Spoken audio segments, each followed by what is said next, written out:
ఏకకాలంలో 7 ప్రాంతాల్లో సోదాలు 24 లక్షల క్యాష్ సీజ్ 2 బ్యాంక్ లాకర్స్ తాళాలతో పాటు కీలక డాక్యుమెంట్స్ ఎలక్ట్రానిక్ డివైస్లు స్వాధీనం. ఎంపీ వైఎస్ అవినాష్ రెడ్డి ఇంట్లో సోదాల తర్వాత ఈడీ ప్రకటించిన లిస్ట్ ఇది. ఇంతకీ ఉన్నట్టుండి అవినాష్తో పాటు వివేక హత్య కేసు నిందితుల ఇళ్లలో ఈడీ సోదాలు ఎందుకు?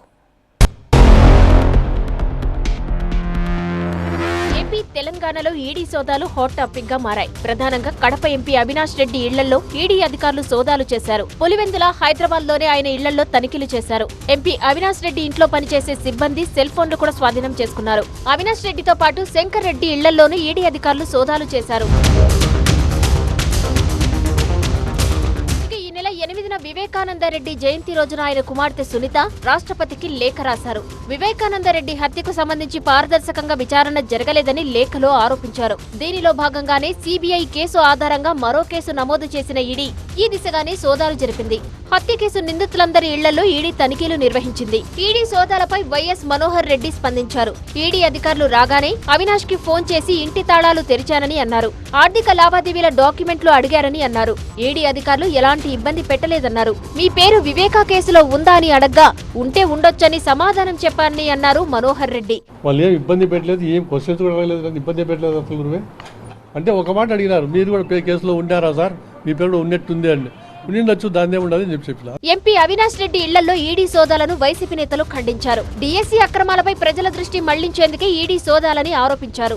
డిఎస్సీ అక్రమాలపై జగన్ సిబిఐ విచారణ కోరడంతోనే ఈడీ ఎంట్రీ ఇచ్చిందన్నారు రాజమల్లు శివప్రసాద్ రెడ్డి. ఇది 100% నేడు జరుగుతూ ఉండే ఈడీ సోదాలు డైవర్షన్ పాలిటిక్స్ లో భాగంగానే డిఎస్సీ ఎగ్జామ్ పైన జరిగిన అవినీతి అక్రమాలను మూసిపెట్టేదానికోసమే జగన్మోహన్ రెడ్డి గారు ఘాటుగా ప్రశ్నించిన తర్వాత సిబిఐ విచారణకు మీరు ఆదేశించలేని పరిస్థితుల్లో కుడితిలో పడ్డ ఎలక మాదిరి తప్పించుకునే ప్రయత్నంలో భాగంగా డైవర్షన్ పాలిటిక్స్.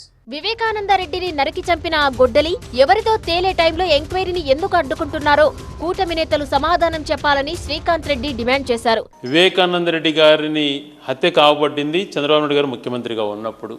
అనేకమైన సిట్టు విచారణ జరిపింది, సిట్టు కాదని మళ్ళీ సిబిఐ విచారణ జరిపింది. సిబిఐ విచారణ జరిపి పూర్తి స్థాయిలో విచారణ అయిపోయింది. ఇంకా ట్రయల్ చేద్దాము అని అంటే ట్రయల్ జరగనీయకుండా ఎందుకు అడ్డుకుంటున్నారు? వివేకానందరెడ్డి గారిని చంపినటువంటి గొడ్డలి ఎవరిది అని తేల్చేదానికి ఎందుకు భయపడుతున్నారు? ఇప్పుడు అధికారంలోకి వచ్చి 2.5 సంవత్సరం అయింది. గతంలో మీరు అధికారంలో ఉన్నప్పుడే వివేకానందరెడ్డి గారు చనిపోయారు. హైదరాబాద్, కడపలో 7 ప్రాంతాల్లో సోదాలు చేసి కీలక డాక్యుమెంట్లు, ఎలక్ట్రానిక్ డివైస్లు స్వాధీనం చేసుకున్నట్టుగా ఈడీ ప్రకటించింది.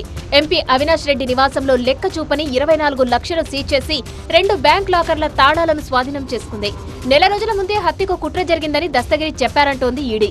హత్య కోసం దేవిరెడ్డి శివశంకర్ రెడ్డి 40 కోట్లు ఆఫర్ చేశారని, అందులో 5 కోట్లు ఇస్తామంటూ దస్తగిరిని ఎర్రగంగిరెడ్డి ప్రలోభ పెట్టారని అంటుంది.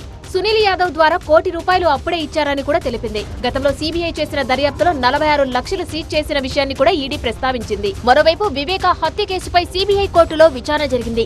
ఈడీ సోదాల కారణంగా అవినాష్ రెడ్డి కోర్టుకు హాజరు కాలేదు. ఎర్రగంగిరెడ్డి మాత్రం హాజరయ్యారు. వివేక హత్య కేసు విచారణను ఈ నెల 31కి వాయిదా వేసింది కోర్టు.